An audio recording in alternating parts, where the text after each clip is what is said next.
actually, both of us are doing events with Jordan Peterson. Right. Mine's in April in Toronto.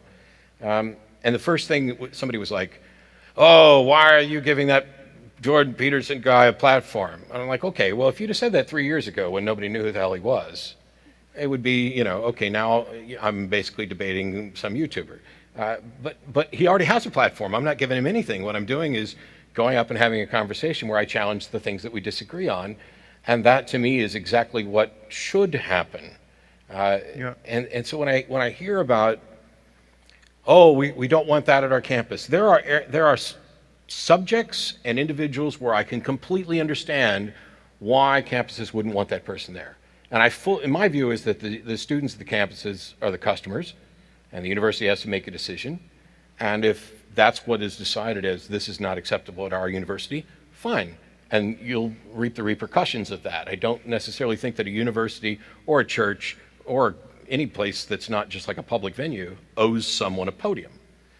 On the other hand, I am also an advocate that the solution to bad speech and bad ideas is better speech and better ideas, and challenging them and not punching them or spitting on them or doing whatever you can, breaking microphones or whatever. It's just, I could never do that.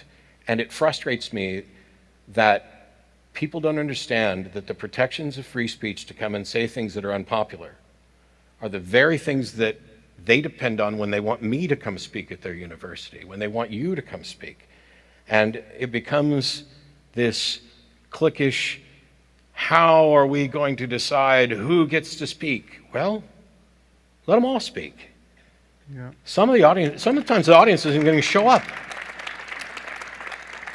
Also, well, there are different occasions too, because a speech at a university is different from inviting someone onto your podcast to have a conversation. And there's kind of an uncanny valley here, which I haven't sorted out what I think about it. But if a person is sufficiently bad, you can talk to, it's fine to talk to them, and you're just kind of going to the mode of being an anthropologist. You're just interested in this evil person. You're just giving him enough rope.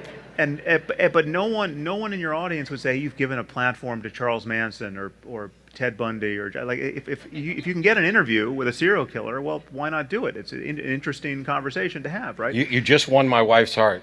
Yeah. She's fascinated with serial killers and interviews with them. And right.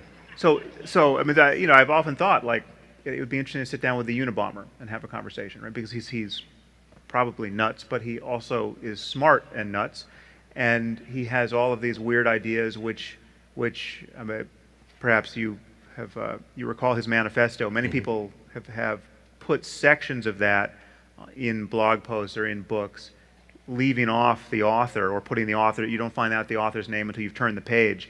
And there are stretches that it can seem quite reasonable, especially given how it anticipates some of the problems we've had with technology. So, in any case, if I sat down with Ted Kaczynski, I would not have to spend any time signaling to my audience that I disapprove of what he's done. Right?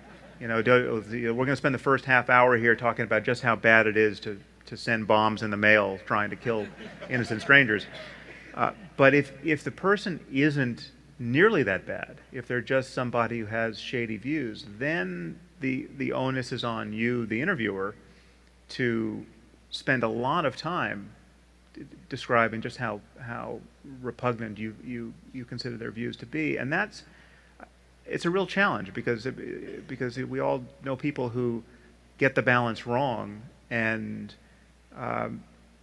get penalized for just who they were willing to talk to. And I've made some, I've been public about this. There's some people who have said, I see no reason to have on my podcast, but even though many people online say they want me to talk to them, because I don't actually consider them kind of morally serious interlocutors, but it's Is that why you haven't it's a had hard me on balance yet? to find. What was that?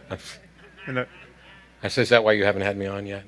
No, you've been on. You perhaps weren't aware of it, but it is frustrating. I've used your audio on my podcast. Well, you've been on there. It is frustrating though, because one of the things I despise is the very idea that I need to use a disclaimer all the time.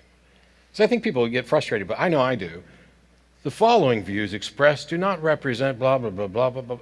That shouldn't be required.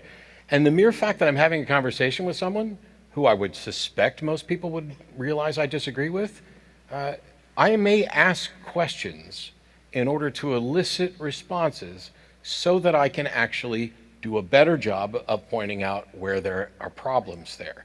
But merely asking the questions and allowing them to answer is on occasion being viewed as me giving them, you let that theist talk way too much. Yeah. Well, yeah, but if he's saying dumb things, I trust that the audience is smart enough to get that, and we've exposed a problem with his epistemology, a problem with how he's going to go about making decisions. Right. I don't want to do disclaimers. This is a disclaimer for the future.